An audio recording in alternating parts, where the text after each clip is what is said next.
Hello everyone, my name is Mark Hayward. I am the host and creator of the Absolute Business Mindset podcast and YouTube channel. Thank you very much for joining me today. Today we have Jorge Contreras, who is an Airbnb real estate investor. We talk a bit about his personal development journey with going to see Tony Robbins a couple of times, and we also talk about his difficult and challenging upbringing with a father who was in drugs and a mother who left them. So he worked very hard on personal development to be able to really become a positive person, even with some really challenging times. We then go into his property experiences about working on different strategies and then being able to pivot onto Airbnb and be able to be successful by staying true to one strategy and getting expert in that area. We talk about the pros and cons of Airbnb, and he shares with us some of his ways to succeed by using software and understanding the detail. So he is great on the vision side, but he talked incredibly powerfully about the detail that's needed to be able to be a successful Airbnb investor. So we then talk about recessions and how it's going to affect people and how it's going to affect him and how he became financially free. Look, if you're enjoying this content, please do give it a like, please give it a thumbs up, please hit the subscribe button. It really does make a huge difference to hit that subscribe button, so please do that for me. Don't forget the bell icon, and if you've got any questions about Jorge or about the podcast or anything to do with what we're doing here on YouTube, please do leave it in the message below, and I will respond to them and give you your answer. Thank you so much for your time. It's an absolute pleasure having you again watching my podcast and my YouTube channel. I love you all. Thanks a lot. On to the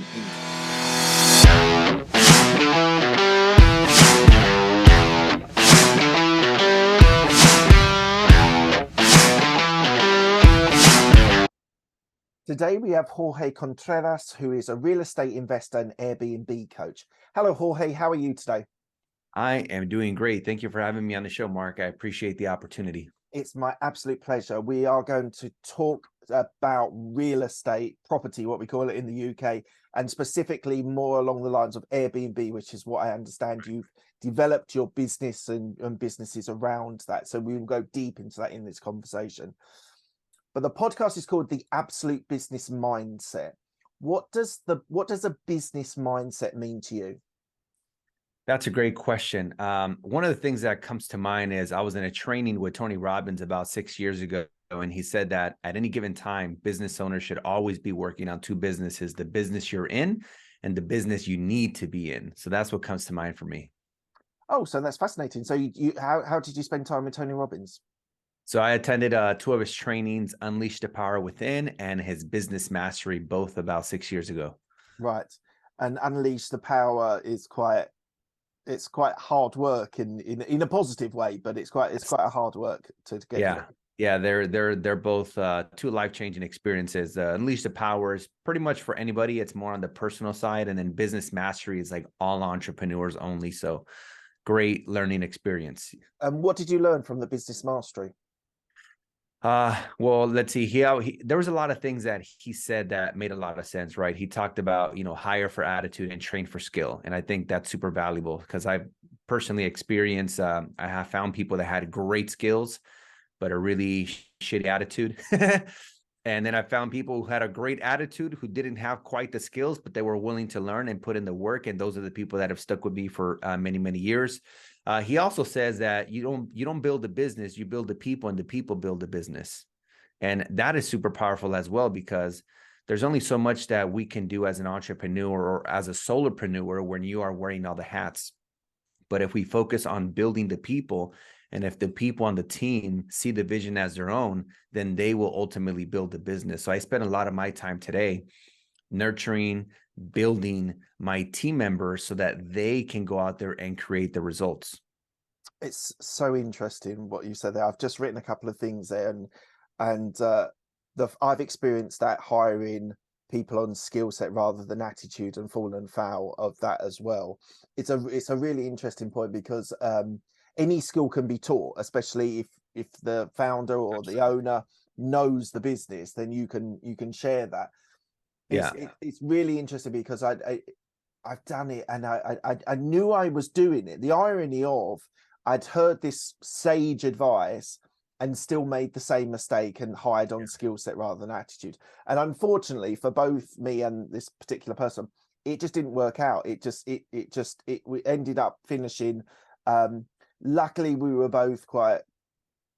okay with it. We both knew there wasn't a fit there. But I think that's for entrepreneurs. So my audience are entrepreneurs and business owners mainly.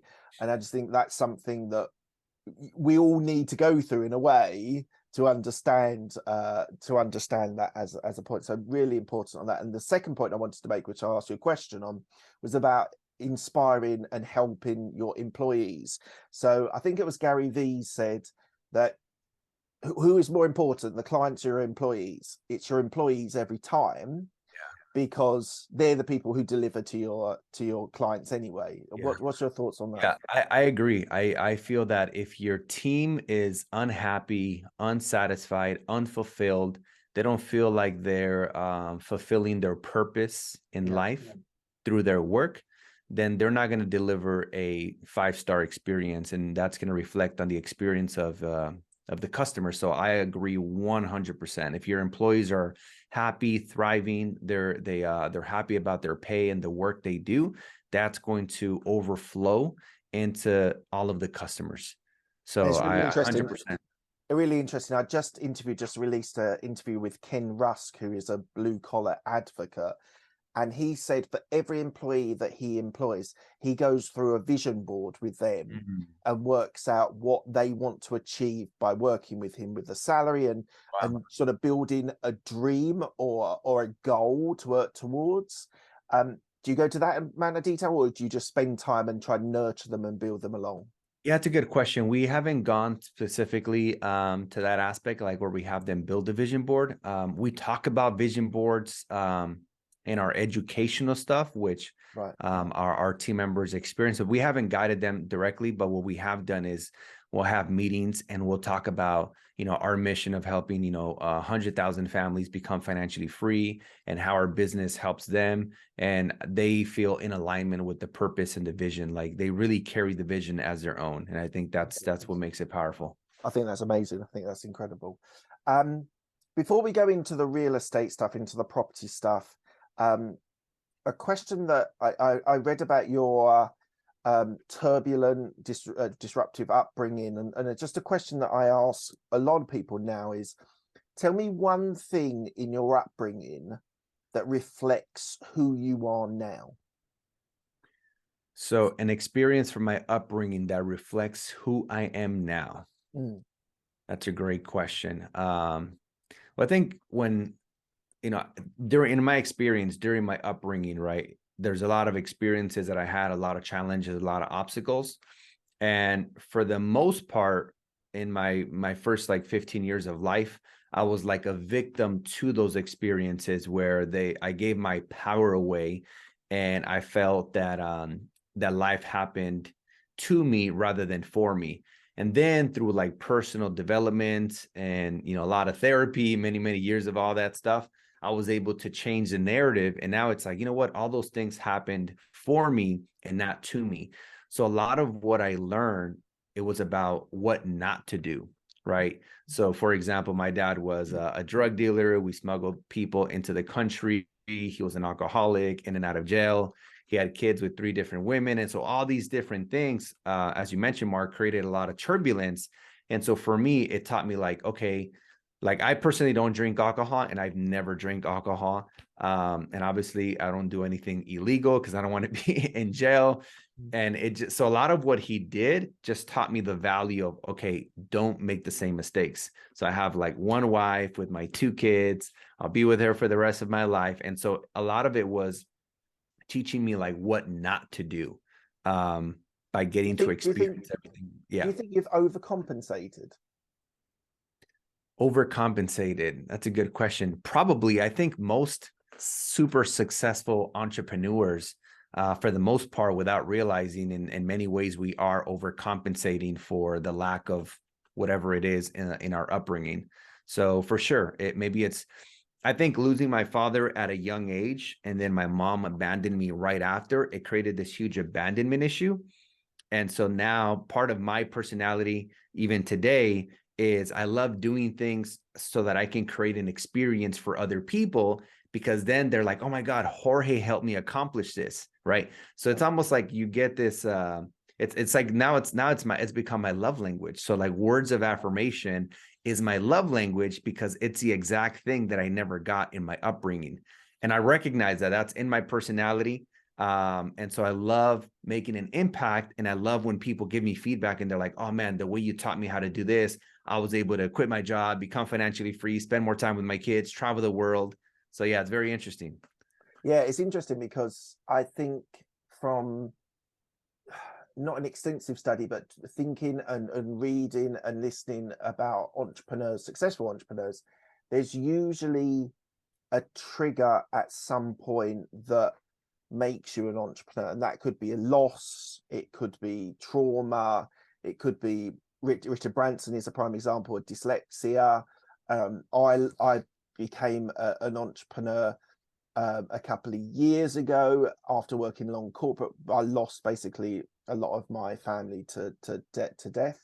And I do think there's usually some sort of trigger when you're talking to entrepreneurs that mean they want to direct their own life. They don't want to be in the system, the rat race. They don't want to be in that. They want to fashion their own life. So do you think you were, like you've said that you, and I didn't mean to, like I said overcompensate, but I meant in a positive way, that you saw negative experience, you had negative experiences, and you just want the best for your family. You want to be there where your parents. Yeah, for sure. Again, it's like everything. Again, it's a lot of what I grew up with, right? Like my dad was not around for his kids, and I don't have any anger or resentment towards him because, again, all the personal development and therapy that I went to overcome everything that I was going through. But I realized that when my father was 12, his father was murdered at gunpoint. So my dad had a lot of trauma, and he didn't know how to be intimate. He didn't know how to be present because he had his own challenges. Therefore, he did the best he could with what he knew, and what he knew was limited. Yeah. Therefore, I'll release, any anger, resentment, frustration. And then it just brings me internal peace to not carry that as weight or to repeat the cycle. At the same time, by seeing how painful it was to not have a dad present in my life, it makes me be inspired to be the dad that I didn't get to have. And that's in every aspect of life, from health, relationships, finances, in every aspect. Jorge, I think you're an absolute advocate for someone that's turned their life around and been through some really tricky times. And I'd commend you. I think it's incredible what you've done. And we'll talk about your real estate business in a minute. But I think as a person, literally just spending 20 minutes with you now, I'm impressed. I think you're amazing. So thank you. Thank you for sharing. I appreciate that. Thank you. Okay, so you got into real estate, and we're going to talk about your Airbnb business. But I'm in real estate. I'm in property in the UK as what you call a wholesaler, a property sourcer, as well as owning properties myself. Tell me, what was your did you have earlier property strategies, real estate strategies that might not have worked out, or you had a couple of points that you could just share with my audience? That didn't work out, right? It didn't work out, first of all. Yes, absolutely. So my journey began because I invested in the Rich Dad education program. Brilliant. And I invested into their master program, which had commercial, residential, income properties, property management, wholesaling, flipping. It was like 7 strategies, right? Right. And they told us, like, hey, you should start with wholesaling. You could make 5, 10K, per deal, then turn that into flipping, and then go into like rental income. That was sort of their funnel, their strategy. Yeah. And so I bought all these, like probably 2,000 we buy houses signs. And me and my wife, girlfriend at the time, would go in the evenings when it was dark outside, and we'd hang them on the light poles and just everywhere. And we did that for maybe about 18 months.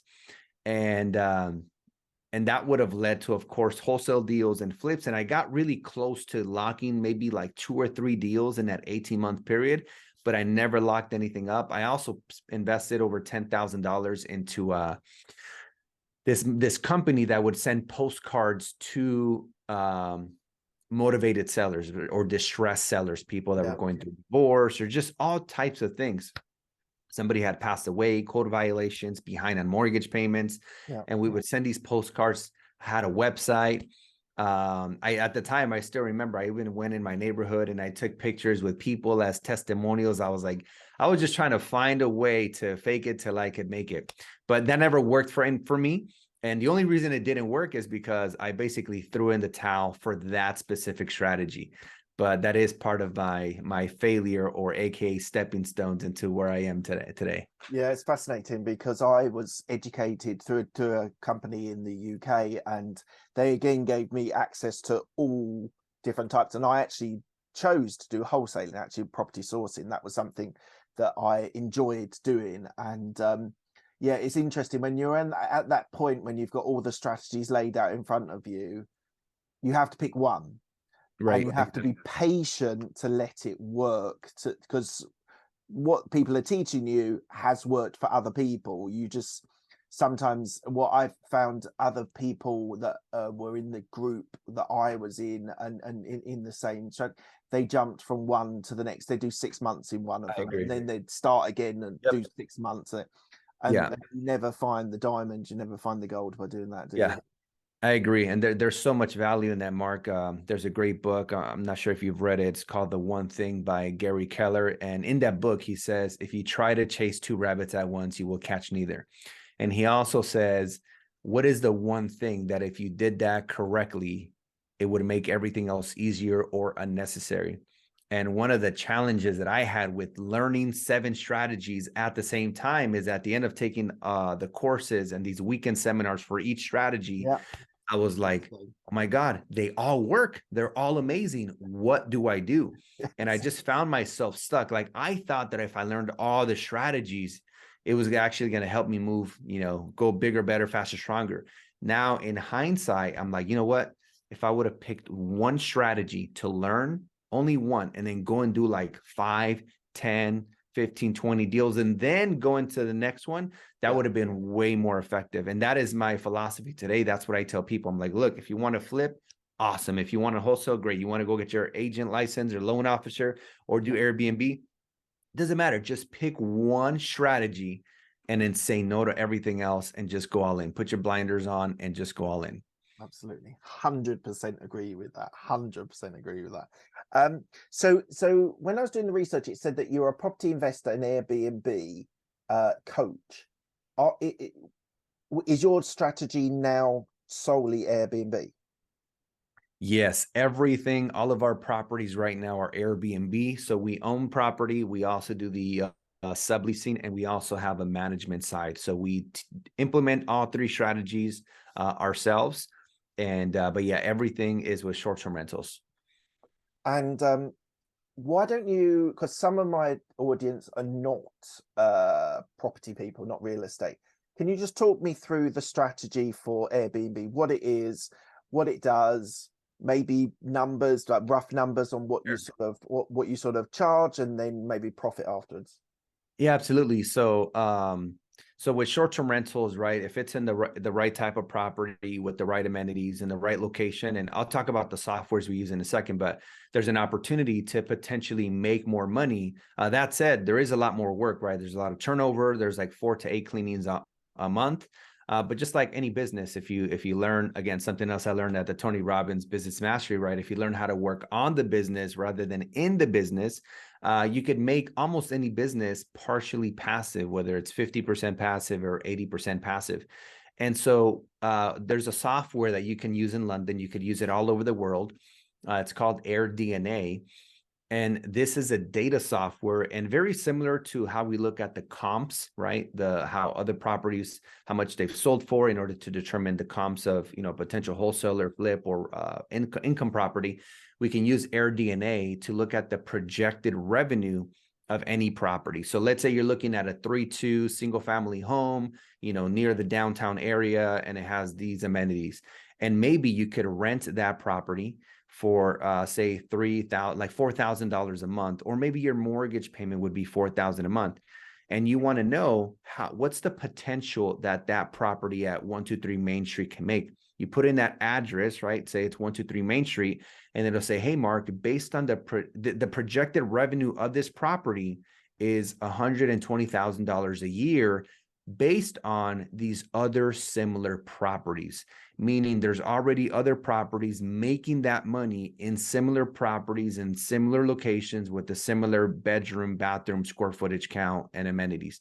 So that is basically your comp, and it eliminates a lot of the risk, because one of the biggest mistakes that people make is they just pick a location randomly and they hope it's going to work, but they're not looking at the data. And so just like anything, right, AirDNA is a paid software, and that's why, you know, the data is accurate. So once we know that that property can generate double or more, obviously now you're going to go into your acquisition, whether you're going to speak to a landlord to get permission to use it as a short-term rental and just pay them the fixed amount, or if you're going to buy it or do a BRRRR or whatever it is, or maybe you're wholesaling it and then you're just going to show the numbers to the potential end buyer, because they might then see the value in making and paying whatever you want to sell it for. So that's like there. And then of course, the only three operations that in the business, whether you own, sublease, or manage, you need somebody to clean, somebody to do maintenance, and somebody to do the communications. And it's interesting because the Airbnb strategy, it's a business. It's not like a property like sublet or leasing out to someone. Right. There's, as you just described, usually with a house, you get a tenant in and they pay you X. With Airbnb, you need the systems in process to be able to do. So I totally agree with that.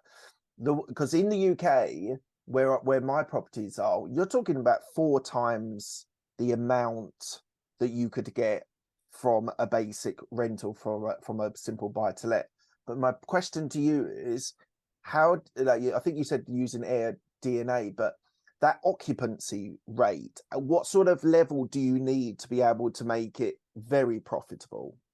That's a good question. The occupancy is important, but the revenue is more important. And here's why. Let's say you're renting a property for $4,000 a month, and you find that there's properties in the area that are only rented at 50%, but even at 50%, maybe they're making $6K a month.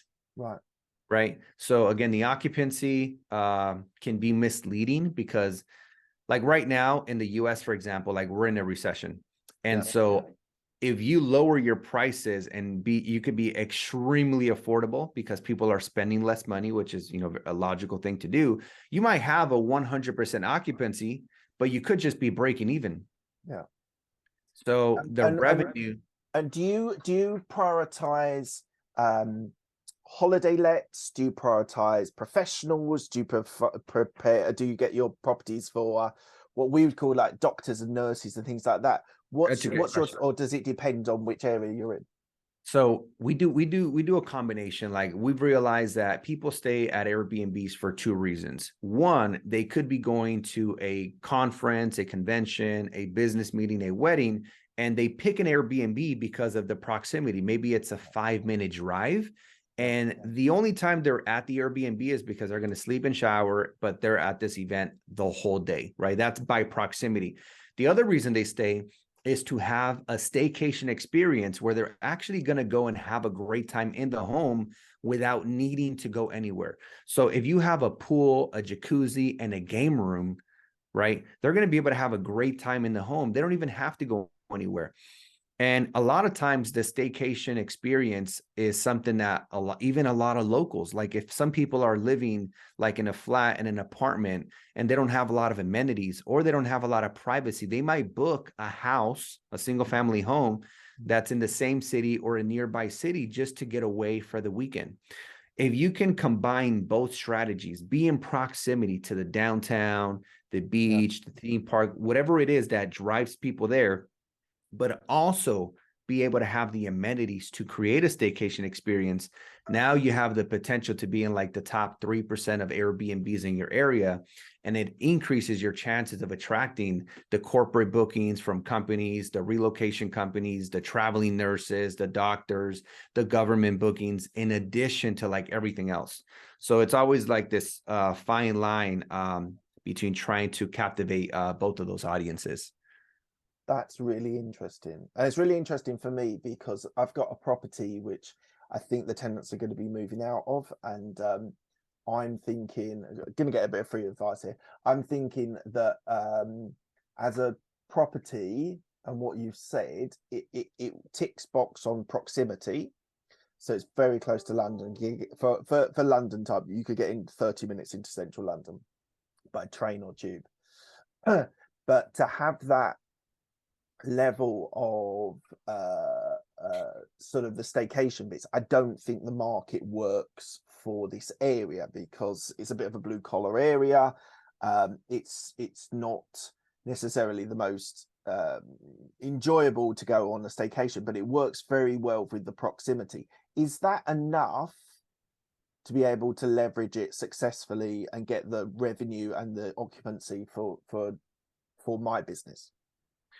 By just the location, right? Just with the location of the proximity of London, central London. Yeah. So what's it like year round? Are there events and things happening always in that main area of London?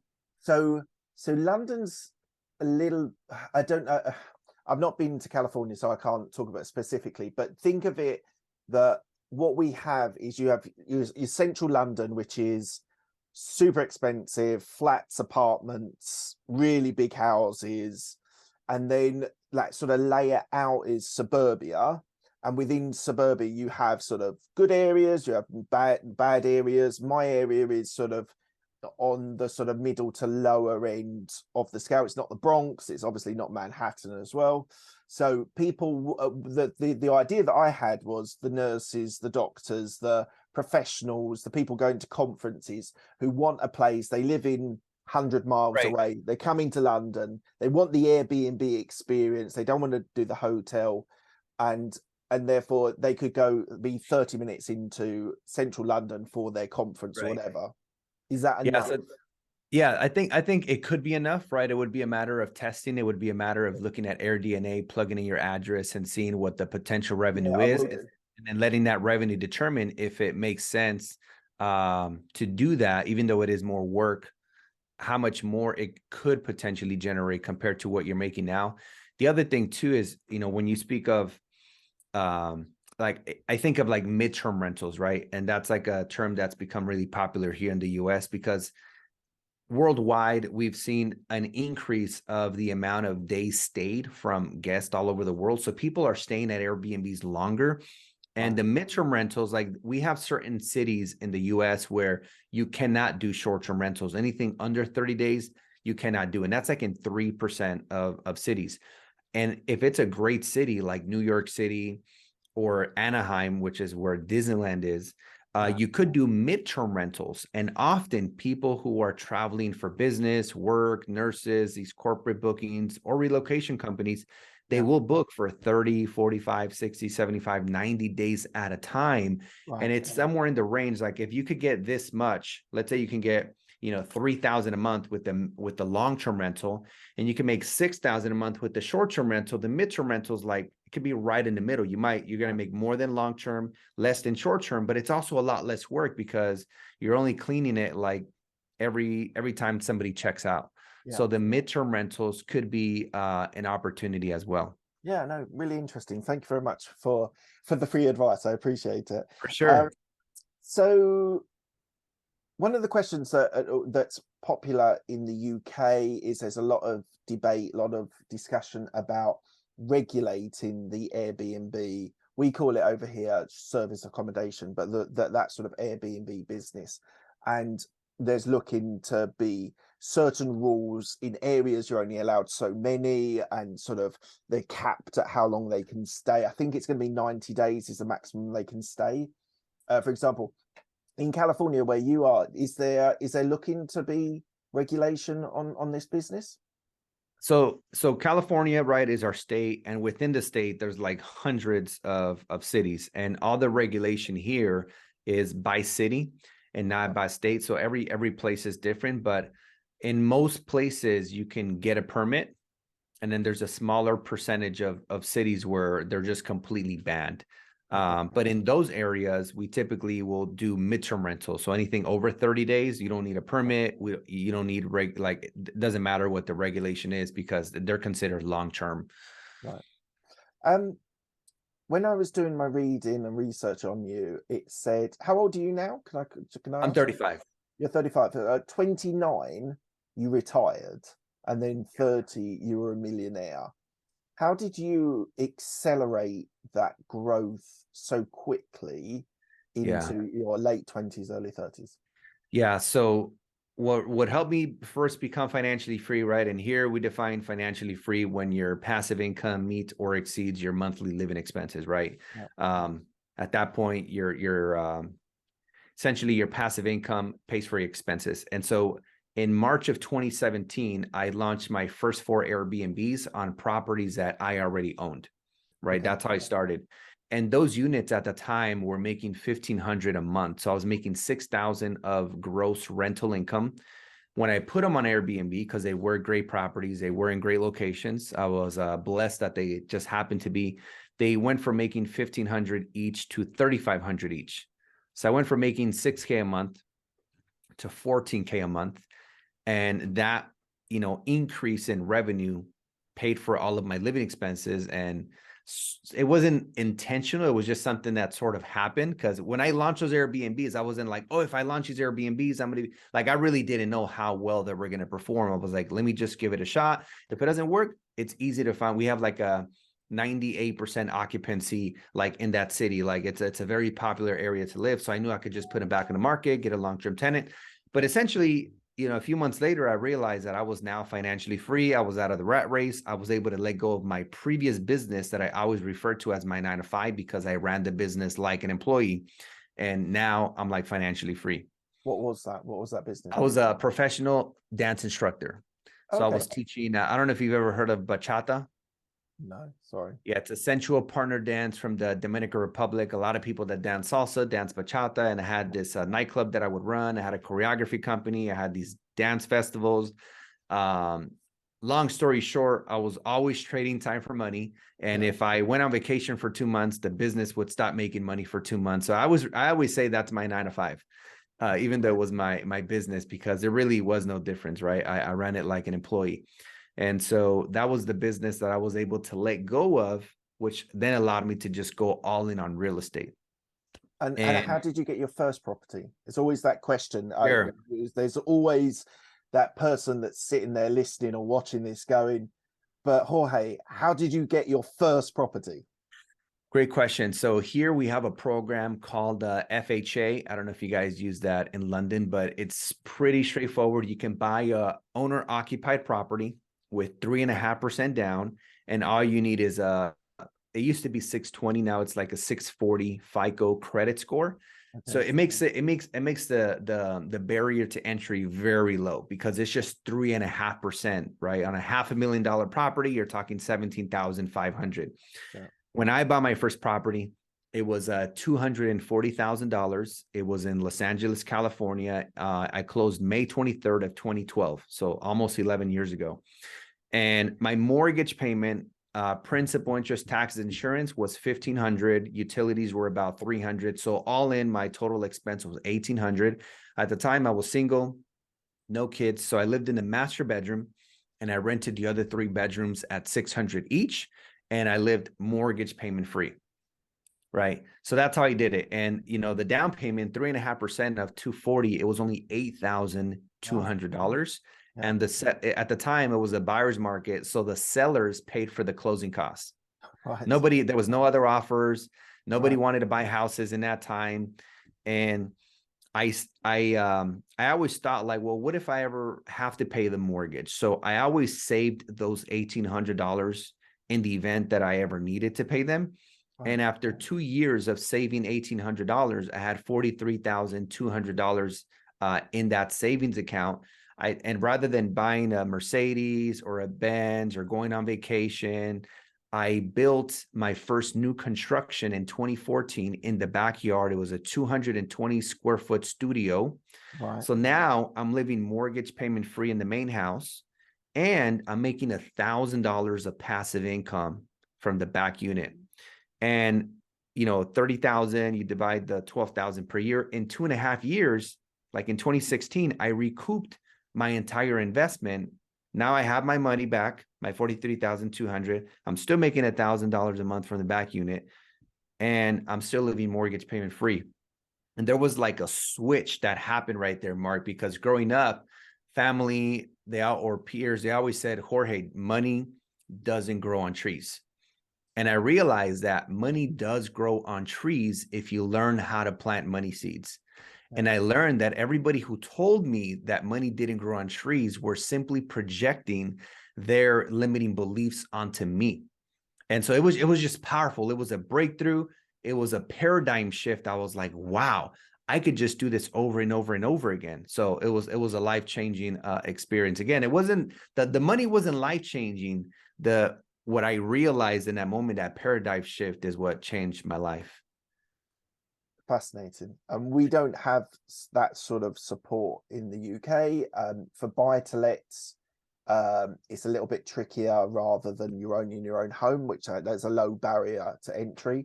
But it is interesting that, and one of the things I've just gathered with you, spending some time with you, you are very detail focused. You're very confident with your numbers and that what they're earning. And what do you think that sort of attention to detail, where did that come from?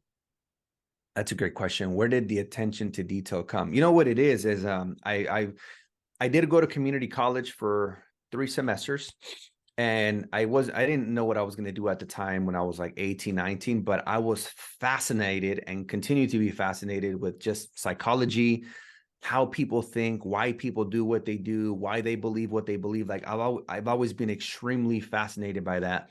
And over the last 10 years, I've taken a lot of courses and a lot of trainings on learning people's personalities, how people become their personality, and how a person can shift.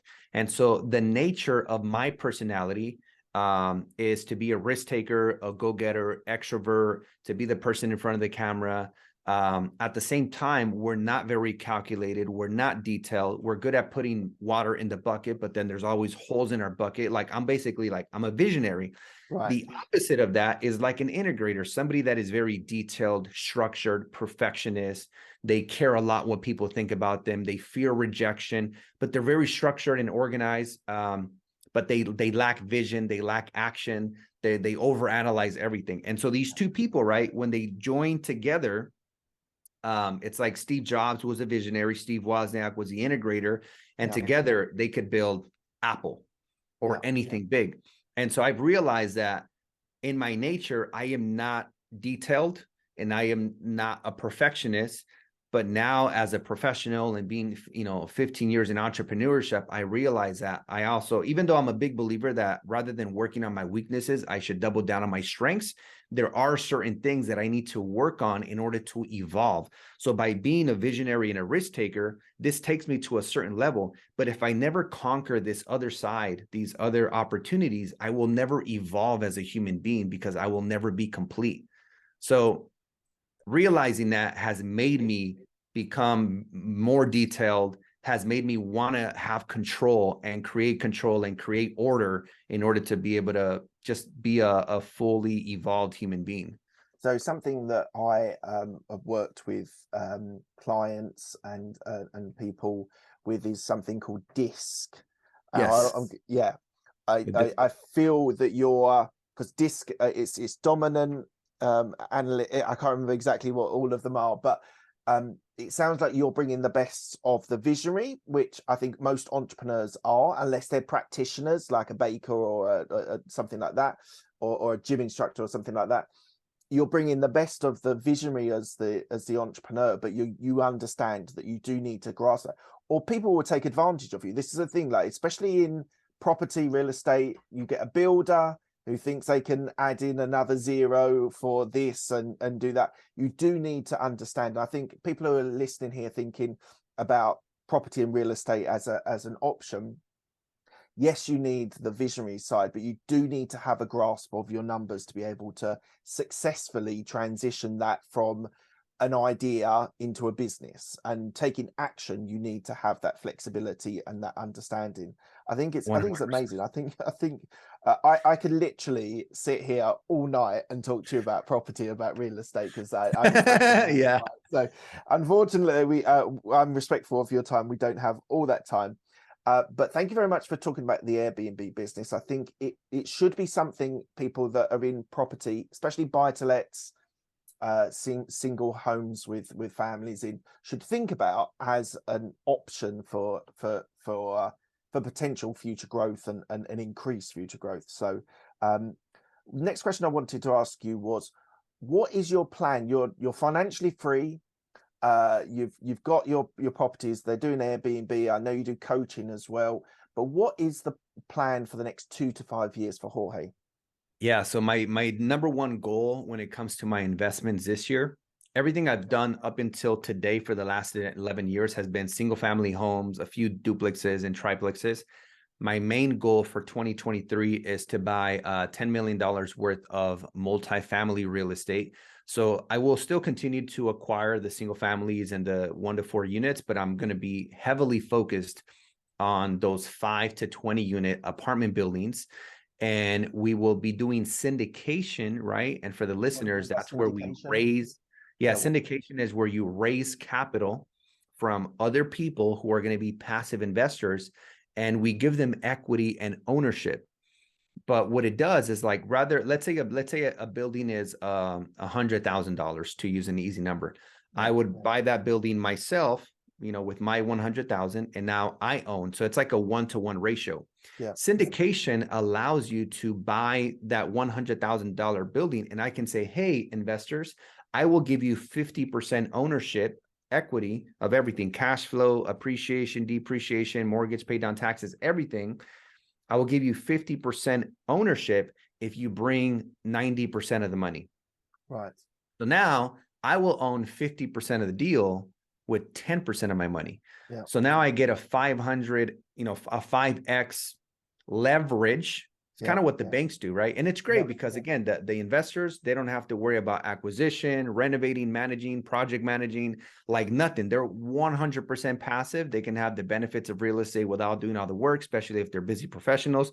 And so my game plan is to acquire $10 million worth of multifamily all through syndication. And we will do a combination of short-term rentals and long-term rentals, just because in some of those cities, if you have a 10-unit building, in many cities, you can't do all of them short-term rentals. So we'll do a combination of short-term, mid-term, long-term, but it'll be all through syndication. So that's the biggest goal for like this year. And then on the education side, which is where my mission and purpose is to help 1 million families become financially free over the next 10 years by teaching them this financial literacy, how to become an entrepreneur, how to gain control of the time, teach them how to go from working hard for money to making money work hard for them. Amazing. Good luck with that. One elephant in the room which I've not broached, and you mentioned it earlier on, both UK, US is either in recession or moving towards the technical term of recession. I think both countries are in recession, even if it doesn't tick the metrics. What's your view on the recession for real estate in, let's just say, the US? Yeah, so I mean, I used to be a mortgage lender in my last real job during the 2008 crash and crisis here in the US.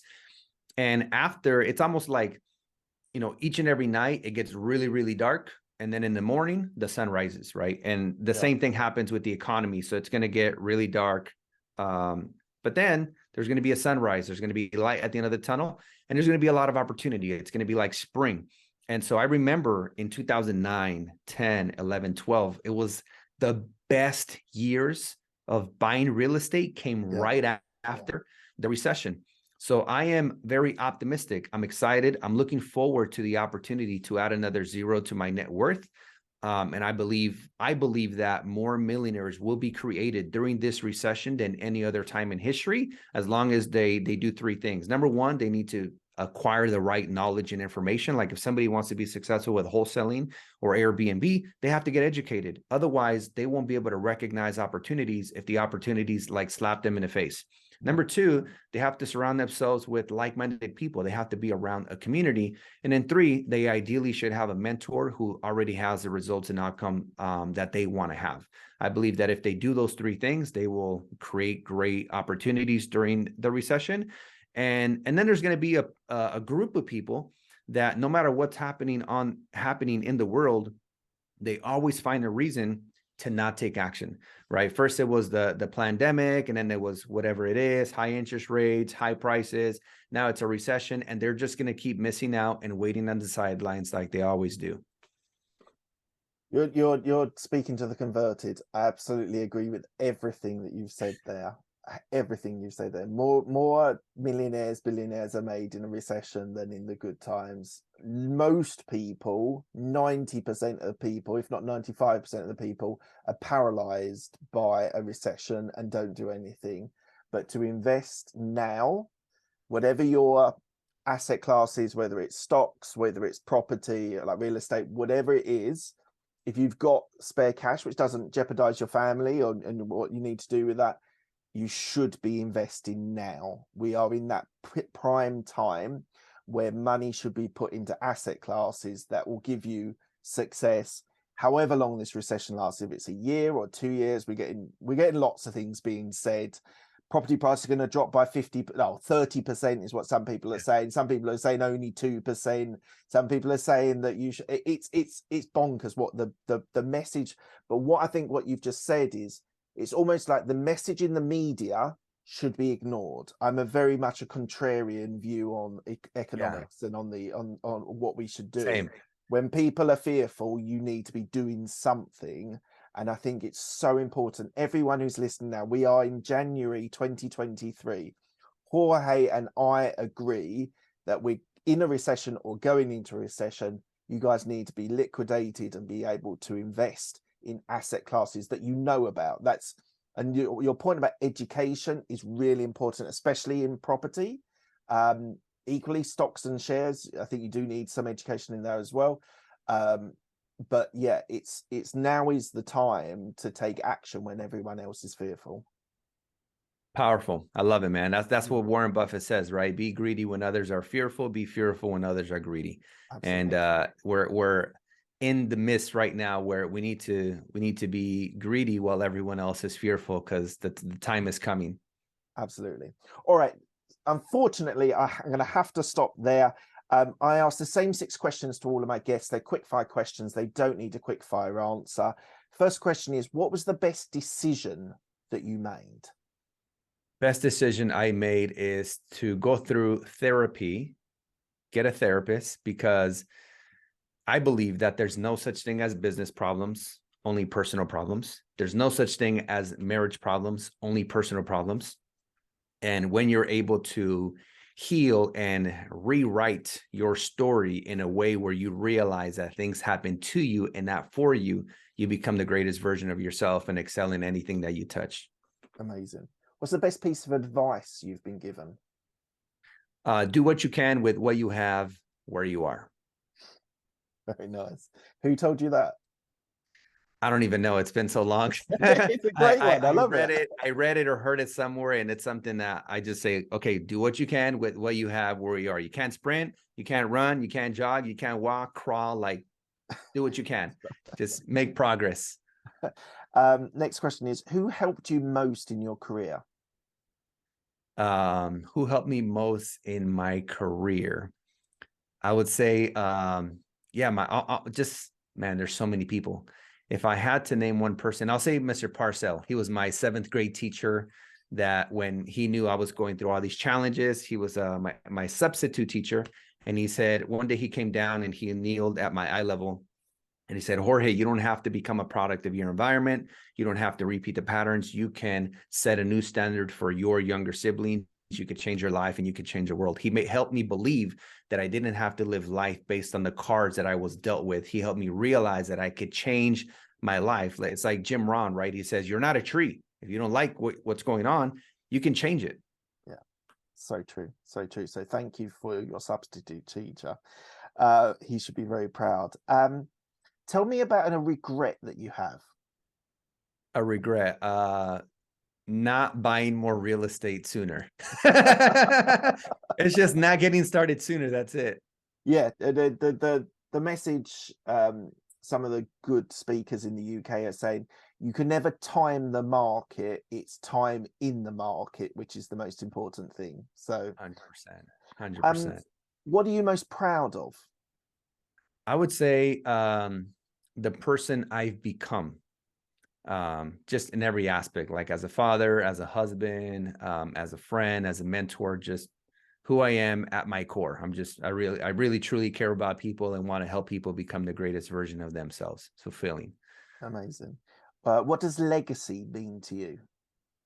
Legacy means that one day when my body leaves this physical realm, that people have ingrained the belief that 100% is possible 100% of the time.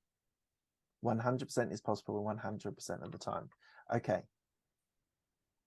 And how are you going to implement that for your legacy? I believe, like, I don't know if you know Ed Milet. Do you know Ed Milet? He's like a really well-known entrepreneur here, sort of like right below Tony Robbins. And so he has this belief that when he dies, he's going to meet the greatest version of himself. And his goal during this lifetime is to become the greatest version of himself, so that when he meets the greatest version of himself, they're so identical that you can't tell them apart. And so I believe that by becoming the greatest version of myself, I will sort of like unlock or just give other people the opportunity to do the same. Amazing. And lastly, if people want to reach out to you, where can they find you?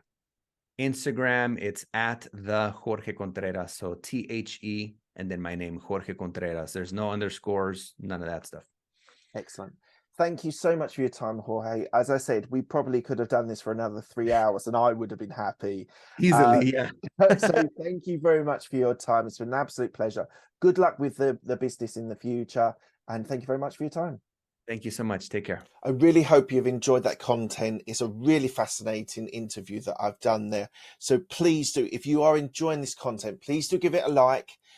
Please do give a subscribe. It'd be really good to boost the subscriptions. It really makes a difference to the algorithm in YouTube. So thank you for that. If you do hit subscribe, hit the bell icon and you'll get all of the content. You'll get notified when all the content is available.